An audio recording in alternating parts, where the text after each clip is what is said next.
আব্বাজি কি হবে? তোমার প্রেশার এখন কেমন আছে? প্রেসার তোর মতন ছেলে থাকলে প্রেসার খালি ওপর নিচ হইতে থাকবে। কি হয়েছে সেটা বল। তেমন কিছু হয় নাই, জুয়াতে 80 টাকা হেরে গেছি। আমার রক্ত মানি করা টাকা।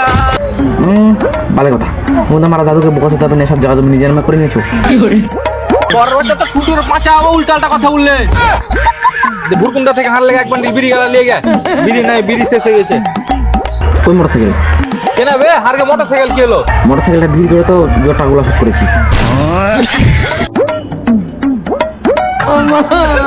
তুই যা শুরু করেছিস, তুই দেখতে দেখতে আমাকে বেঁচে দিবি।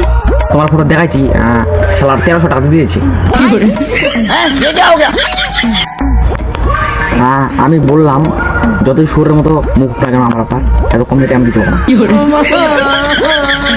তার মানে কেউ তোকে 1,00,000 টাকা দিলে তুই আমাকে বিক্রি করে দিবি? দেখো আব্বা, মিথ্যে কথা বলবো না, আমি তোমাকে 1300 টাকা দিয়ে রাজি হয়ে গেছি। খতম। আব্বা মরে গেলে নাকি? মানে মরে গেল লাভ আছে, বাড়ি ঘরটা পাবো।